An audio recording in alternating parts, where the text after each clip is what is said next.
Good morning, students. As you know that we are following class 10th NCERT book, Geography, chapter 1st, Resources and Development, and we have just discussed about the classification of resources, types of resources in 4 parts. Today I will start next topic of this chapter, development of resources. बच्चों, इस topic में आप लोग पढ़ेंगे जो resources हैं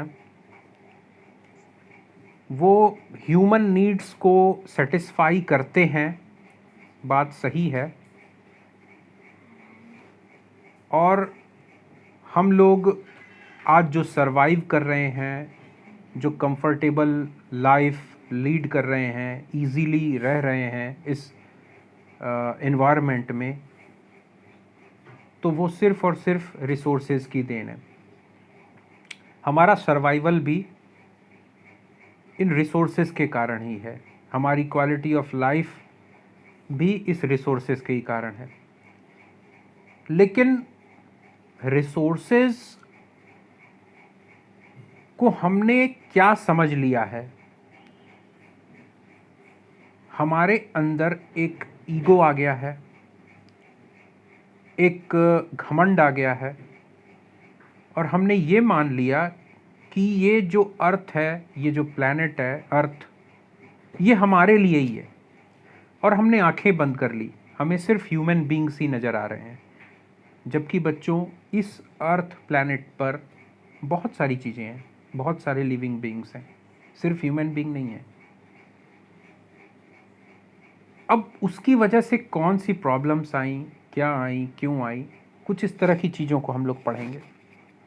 मैं line by line आपको एक्सप्लेन करूँगा, ध्यान से आप सुनते रहना। थोड़ा सा वीडियो हो सकता है कि लंबा हो जाए, पर हम लोग बहुत आनंद से पढ़ेंगे। तुम लोगों को बिल्कुल भी नहीं लगेगा कि हम लोग बोर हो रहे हैं, ऐसा मैं पूरी कोशिश करूँगा, ठीक है। So let's start. Development of resources. Resources are vital for human survival as well as for maintaining the quality of life. Simple सी बात है, ये वाइटल यानी इम्पॉर्टेंट, बहुत ज़रूरी है ना, जो हमारे सर्वाइवल के लिए, पृथ्वी पर हम अपने जीवन को बनाए रखें, उसके लिए रिसोर्सेज बहुत ज़रूरी होते हैं।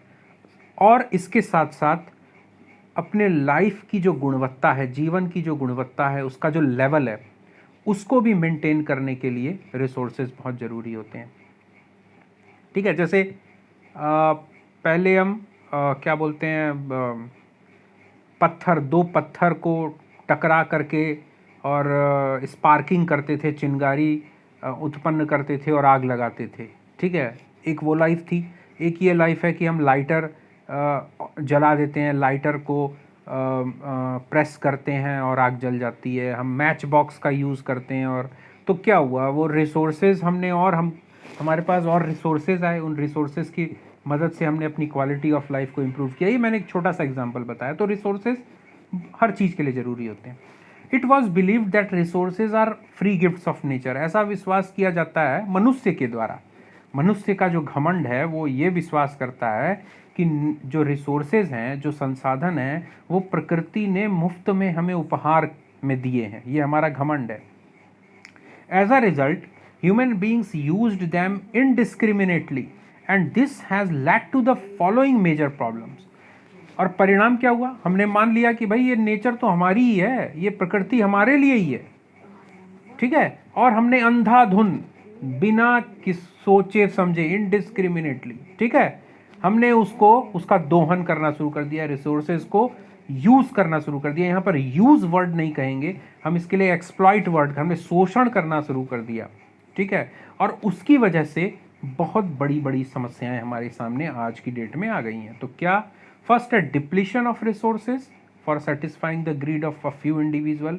कुछ लोगों के लालच को संतुष्ट करने के लिए हम रिसोर्सेज को डिप्लीट यानी समाप्त करते जा रहे हैं। कुछ जो फ्यू इंडिविजुअल, यहाँ पर कुछ ऐसे शक्तिशाली अमीर वर्ग के लोग हैं जो पूरी तरह से रिसोर्सेज को यूज़ कर रहे हैं, ठीक है। जैसे बच्चों, बुरा मानने की बात नहीं है, गरीब लोग हैं, एक गरीब है जो छोटे से 1 BHK कमरे में रह रहा है, एक कमरे में रह रहा है, वो पंखा लाइट जला लेता है, पंखा चला लेता है, बस उसके लिए इतना ही काफ़ी है। उसके घर में कोई बाकी जो लग्जरियस है चीज़ें हैं कुछ नहीं है, ठीक है। वो लाइट जला ले रहा है, पंखा चला ले रहा है, वो पंखा भी किसी किसी घर में, आप गांव में जाओगे, ग्रामीण इलाकों में बहुत सारे, वो मिट्टी का घर है, उसमें उसने पंखा भी नहीं लगा रखा है, ठीक है। लेकिन उसके बाद भी बिजली का उपयोग हो रहा है, बहुत सारा काम हो रहा है, बहुत सारी उपयोगी चीज़ भी हो रही हैं। लेकिन कुछ लोगों ने AC लगा रखा है, कुछ लोगों ने, मतलब जो रिसोर्सेज हैं उनको अमीर लोग ज़्यादा यूज़ कर रहे हैं, उसका यूटिलाइजेशन ज़्यादा से ज़्यादा कर रहे हैं, ठीक है। लेकिन आप इस बात को समझने की कोशिश करो कि रिसोर्सेज पे तो सबका हक है। अगर कोयला जल रहा है और उससे थर्मल पावर बन रहा है, बिजली बन रही है, तो उस बिजली पर क्योंकि उस कोयले पर तो सबका हक है, तो बिजली पर भी सबका बराबर का हक होना चाहिए, लेकिन बिजली सबको बराबर नहीं मिल रही। तो फ्यू इंडिविजुअल्स की ग्रीड को सेटिस्फाई करने के लिए हम लगातार एक्सप्लॉइट करते जा रहे हैं अपने रिसोर्सेज को। नेक्स्ट है accumulation of resources in few hands which in turn divided the society into 2 segments, that is haves and have nots, और रिच एंड पुअर। रिसोर्सेज जो संसाधन हैं वो कुछ ताकतवर अमीर लोगों के हाथ में आ गए हैं, और इसकी वजह से क्या हो रहा है, समाज जो है 2 भागों में बट गया है, एक वो जिनके पास है और एक वो जिनके पास नहीं है, यानी अमीर और गरीब, ठीक है। नेक्स्ट है बच्चों, नेक्स्ट पॉइंट है, indiscriminate exploitation of resources has led to global ecological crises such as global warming, ozone layer depletion, environmental pollution and land degradation। और तीसरा मेजर प्रॉब्लम क्या है, जो हम अंधाधुंध तरीके से, है ना, बिना कुछ सोचे समझे हम जो रिसोर्सेज को एक्सप्लॉइट करते जा रहे हैं, संसाधनों का उपयोग करते जा रहे हैं, हम पेट्रोल जलाते जा रहे हैं, डीजल जलाते जा रहे हैं, कोयला जलाते जा रहे हैं, ठीक है। उससे क्या हो रहा है, बहुत सारी इकोलॉजिकल क्राइसिस, है ना, पर्यावरण से संबंधित, वातावरण से संबंधित बहुत सारी समस्याएं आ जा रही हैं बच्चों। जैसे ग्लोबल वार्मिंग। ग्लोबल वार्मिंग का मतलब होता है जो हमारे अर्थ का जो एवरेज टेम्परेचर है वो हर साल बढ़ता जा रहा है। अब हर साल जब एवरेज टेम्परेचर बढ़ेगा, हमारे अर्थ का टेम्परेचर राइज करेगा बच्चों, उससे जो पोलर आइस है, हमारे जो पोल्स पे जो बर्फ़ है, बड़े बड़े जो ग्लेशियर्स हैं, वो क्या होंगे, बहुत तेज़ी से मेल्ट होंगे, बहुत तेज़ी से मेल्ट होंगे। और वो पानी फिर कहाँ जाएगा बच्चों, वो पानी समुद्र में जाएगा। समुद्र में जाएगा तो सी लेवल बढ़ेगा तो जितने भी कोस्टल एरियाज़ हैं, समुद्र के किनारे वाले इलाके हैं, वो सिंक हो जाएंगे, डूबने की कगार पे आ जाएंगे, है ना। ओजोन लेयर डिप्लीशन, बच्चों ये आप लोग छोटे क्लासेस में पढ़ चुके हो। ओजोन क्या होता है, ओजोन एक तरह का ऑक्सीजन का ही एक मतलब क्या बोलते हैं, मॉलिक्यूल होता है ना, O3 होता है। जैसे ऑक्सीजन जो है, जब three atoms of oxygen combined है ना, तो O3 इसको ओजोन बोलते हैं। ये बच्चों ये हमारे एटमॉस्फेयर में है, ठीक है, एटमॉस्फेयर में है ये बहुत बड़ा काम करता है। जब जो यूवी रेज होती हैं, जो सन की अल्ट्रावायलेट रेज होती हैं, उनको ये एब्जॉर्ब कर लेता है, ये ओजोन का लेयर, ये आने नहीं देता। अगर ये आ जाएगा बच्चों तो बहुत नुकसान होगा। खास एक सिंपल सी बात बताऊं कि ये हमारे स्किन पे अगर यूवी रेज लगातार रहेंगी तो हमें स्किन कैंसर तक होने का खतरा हो जाता है, ठीक है। तो लेकिन इस पॉल्यूशन की वजह से, इस रिसोर्सेज को अंधाधुंध यूटिलाइज करने की वजह से जो ओजोन लेयर है वो भी समाप्त हो रही है, ठीक है। बहुत सारी जो गैसेज हैं, बहुत सारी ऐसी ग्रीन हाउस गैसेज हैं बच्चों, जो जैसे हम एसी वगैरह चलाते हैं, एसी रेफ्रिजरेटर वगैरह चलाते हैं, जैसे आपका क्लोरोफ्लोरो कार्बन जो है CFC हो गई, CO2 हो गई, SO2 हो गई, है ना, लेड ऑक्साइड हो गई, सल्फर डाइऑक्साइड हो गई, ठीक है, कार्बन मोनोऑक्साइड हो गई, बहुत सारी ऐसी गैसेस हैं, ये ओजोन लेयर को डिप्लीट करती हैं। एनवायरमेंटल पॉल्यूशन बताने की बात ही नहीं है, दिल्ली की स्थिति देख रहे हो, कितना जो एयर क्वालिटी का जो एयर क्वालिटी इंडेक्स है वो कितना ख़राब हो जाता है, मतलब बुरे से बुरा, वर्स्ट, मतलब सांस लेने लायक हवा नहीं रह गई, ये पॉल्यूशन का ये लेवल हो चुका है। एंड लैंड डिग्रेडेशन, जो ज़मीन है उसकी भी दुर्दशा हो रही है, ज़मीन भी ख़त्म हो रही है, ख़राब होती जा रही है। An equitable distribution of resources has become essential for a sustained quality of life and global piece.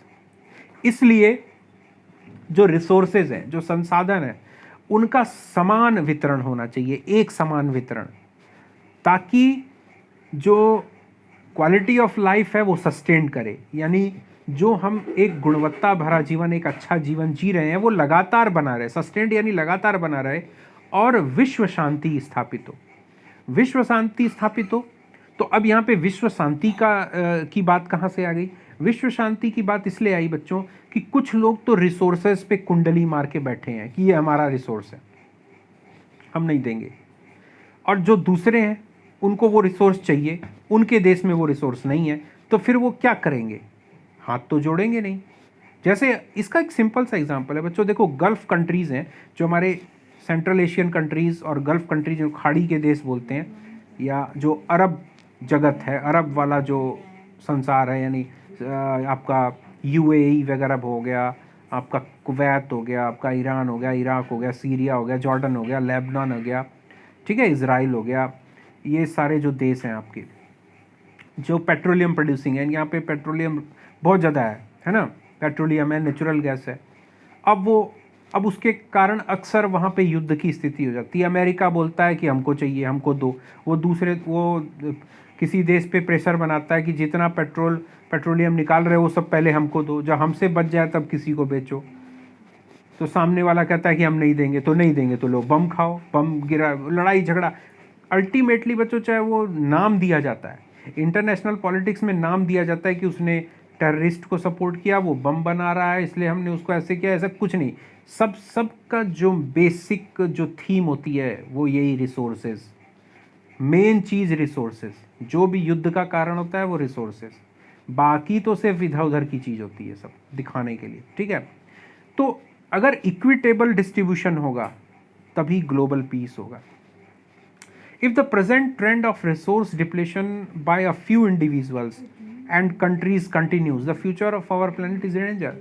अगर ये जो वर्तमान ट्रेंड, जो ये परिपाटी चल रही है, वर्तमान में जो रिसोर्सेज को बुरी तरह से, रिसोर्सेज संसाधनों का दोहन किया जा रहा है, हम कोल माइंस चलाते जा रहे हैं, हम पेट्रोलियम निकालते जा रहे हैं, हम मिनरल्स का यूज़ करते जा रहे हैं, हम जंगलों को, फॉरेस्ट रिसोर्स को काटते जा रहे हैं, अगर ये ट्रेंड चलता रहा, ठीक है, तो क्या होगा? हमारा जो प्लैनेट है उसका भविष्य सुरक्षित नहीं रह जाएगा, खतरे में है। हमारा जो ये अर्थ प्लैनेट है ये खतरे में है बच्चों, ठीक है। और इसीलिए जो है हम लोग कल्पना करते हैं कि हम मार्स पे खोज करें कि वहाँ लाइफ है, हम मून पे लाइफ की कल्पना करने लगते हैं, हम स्पेस में लाइफ की कल्पना करने लगते हैं। ये सब क्यों आती है कल्पना? क्योंकि एक दिन ऐसा हो जाएगा कि हम इस प्लैनेट पे रह ही नहीं पाएंगे, रहने जैसी स्थिति ही नहीं रह जाएगी। Therefore resource planning is essential for sustainable existence of all forms of life. इसलिए रिसोर्स प्लानिंग की ज़रूरत है। रिसोर्स यानी संसाधनों को योजनाबद्ध तरीके, योजना बना करके यूज़ करना, ठीक है, ताकि sustainable existence of all forms of life, यानी जीवन का हर प्रकार अपने आप को बनाए रखे, इस धरती पर जीवन बना रहे, सस्टेन करे, ठीक है। Sustainable existence is a component of sustainable development. और ये जो सस्टेनेबल एग्जिस्टेंस है, ये जो हम अपने जीवन को बनाए रखें, ये सस्टेनेबल डेवलपमेंट का एक कंपोनेंट है। तो इस सस्टेनेबल डेवलपमेंट आखिर क्या होता है बच्चों, ये इंपॉर्टेंट है। कभी कभी 1 नंबर में या 3 नंबर के क्वेश्चन में ये आ जाता है, सस्टेनेबल डेवलपमेंट क्या होता है। क्या sustainable economic development means development should take place without damaging the environment. पहला, and development in the present should not compromise with the needs of the future generation.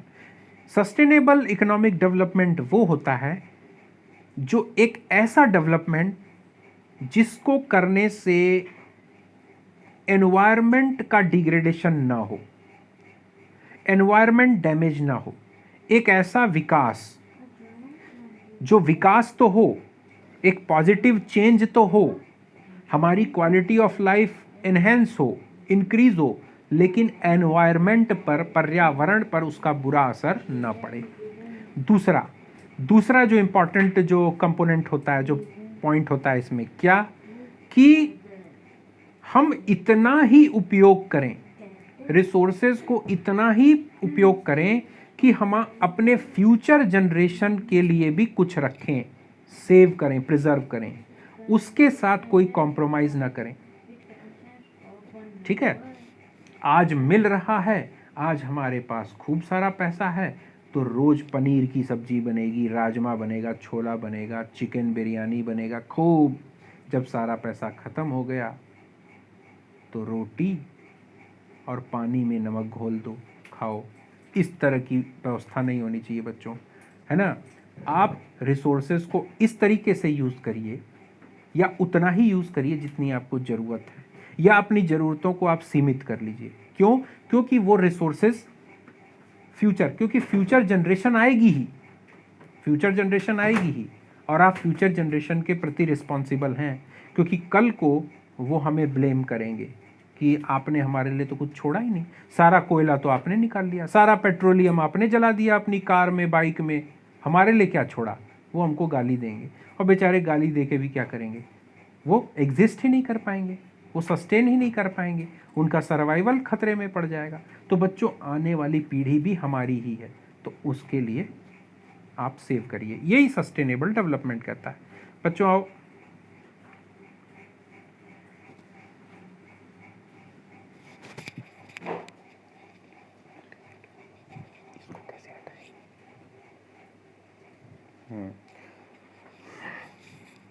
आगे बढ़ते हैं बच्चों।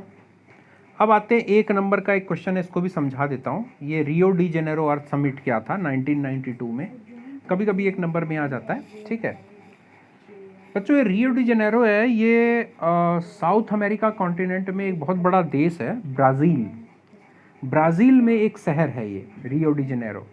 और वहाँ पर 1992 में एक समिट हुआ था, एक सम्मेलन हुआ था, जहाँ पे 100 से ज़्यादा देशों के मुखिया, यानी किसी प्रेसिडेंट, प्राइम मिनिस्टर वगैरह आए थे, और उन लोगों में मीटिंग हुई थी, सम्मेलन हुआ था, डेलीगेट्स आए थे, जिसका जो इंटरनेशनल अर्थ समिट के नाम से था, इंटरनेशनल अर्थ समिट। इसका मेन मोटिव था पॉल्यूशन कंट्रोल, है ना, एनवायरमेंटल डिग्रेडेशन जो हो रहा है, वो अलार्मिंग जो सिचुएशन है, उसको कैसे कंट्रोल किया जाए, जो क्या बोलते हैं, इको फ्रेंडली हम कैसे बने, ठीक है, हम किस तरह से पॉल्यूशन को कंट्रोल करें, अपने अर्थ को, अपने इस प्लैनेट को रहने लायक बनाएं। इन सब चीज़ों को लेकर के ये सम्मेलन हुआ था। और यहाँ पर कुछ चीज़ों को सभी देशों के जो एग्जीक्यूटिव्स थे, राष्ट्राध्यक्ष थे, उन्होंने स्वीकार किया। ठीक है, जिसको हम लोग एजेंडा 21 के नाम से, एजेंडा का मतलब होता है लक्ष्य, उद्देश्य, ऑब्जेक्टिव, है ना। और 21 नाम इसलिए दिया गया क्योंकि ये 21st सेंचुरी के लिए बनाया गया था, कि 1992 में तो हम 20th सेंचुरी में थे, अभी तो हम 21st सेंचुरी में, लेकिन जब ये मीटिंग हुई थी तब 20th सेंचुरी, यानी नेक्स्ट सेंचुरी में क्या हम एम बनाए, क्या ऑब्जेक्टिव बनाए कि हमारा जो ये अर्थ प्लैनेट है ये बचा रहे, ये सुरक्षित रहे। ठीक है, तो इसलिए इसका नाम एजेंडा 21 दिया गया था। ठीक है, the summit was convened for addressing urgent problems of environmental protection and socio economic development at the global level. और ये जो समिट बुलाया गया था, ठीक है, कि बहुत सारी बहुत ज़रूरी समस्याएं, मतलब बहुत अर्जेंट प्रॉब्लम्स हैं, ऐसी प्रॉब्लम जिसको हम अनदेखा नहीं कर सकते, ऐसी समस्या जिसको हम अनदेखा नहीं कर सकते, है ना।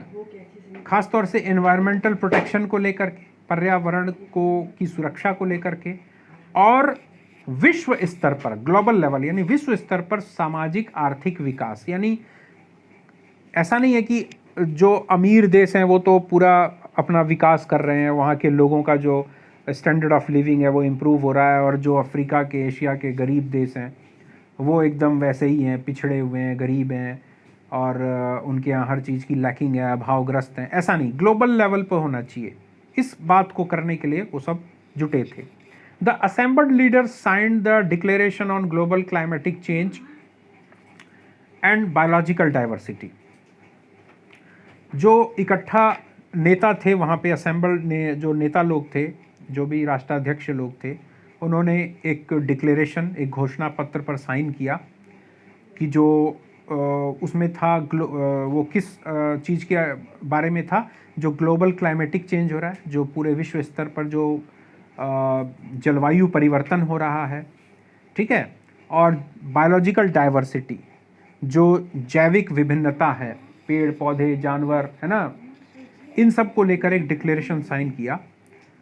The Rio convention endorsed the global forest principles and adopted agenda 21 for achieving sustainable development in the 21st century. और इस रियो कन्वेंशन में, इस सम्मेलन में इस बात पर जोर दिया गया कि ग्लोबल फॉरेस्ट प्रिंसिपल्स, विश्व स्तर पर वन सिद्धांत बनाए जाएं, वानिकी सिद्धांत, यानी पूरे विश्व के देश अपने देश में कुछ चीज़ों को निश्चित करें कि हमारे देश में जो वन क्षेत्र है, जंगल है, वो किस तरह से प्रोटेक्ट हो, पेड़ पौधे किस तरह से उनकी सुरक्षा की जाए, उनका संरक्षण किया जाए, और 21वीं शताब्दी में हम किस तरह से सस्टेनेबल डेवलपमेंट को प्राप्त कर सकें। ठीक है, तो एजेंडा 21 क्या था, ये जो लिखा हुआ है इसमें बच्चों क्या है, it is the declaration signed by the world leaders in 1992 at the United Nations conference on environment and development UNCED which took place at Rio de Janeiro, Brazil. ये एक डिक्लेरेशन था, एजेंडा 21 एक घोषणा पत्र था, जो मैंने अभी तुम लोगों को बताया कि 1992 में हुआ था, ये ब्राज़ील के रियो डी जेनेरो शहर में हुआ था। क्या इट एम्स, इसका क्या उद्देश्य था, it aims at achieving global sustainable development.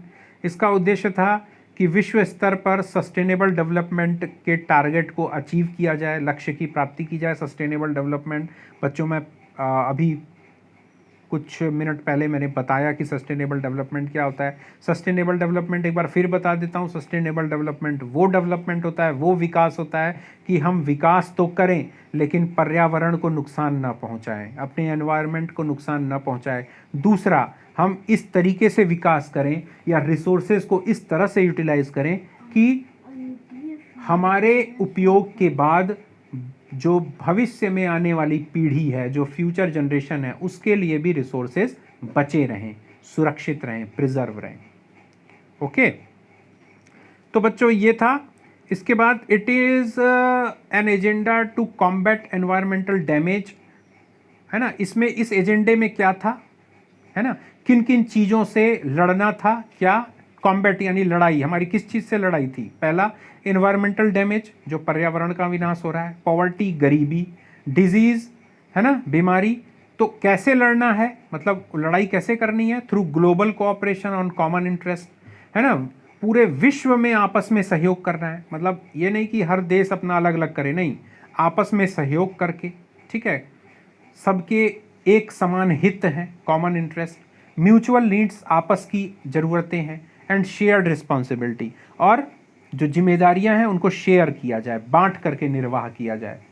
One major objective of the agenda 21 is that every local government should draw its own local agenda. और सबसे बड़ा उद्देश्य था ये एजेंडा 21 का कि हर देश अपना एक खुद का स्थानीय एजेंडा 21 बनाए। ये जो एजेंडा 21 था, जो रियो डी जेनेरो वाला, ये वर्ल्ड लेवल का था, जहाँ पर 100 से ज़्यादा देशों के राष्ट्राध्यक्षों ने साइन किया था। और उसमें ये था कि जब वो नेता अपने देश जाएं तो अपने देश में वो एक लोकल एजेंडा 21 भी तय करें कि उन्हें अपने देश स्तर पर किस तरह से 21st सेंचुरी में एनवायरनमेंट को बचाना है।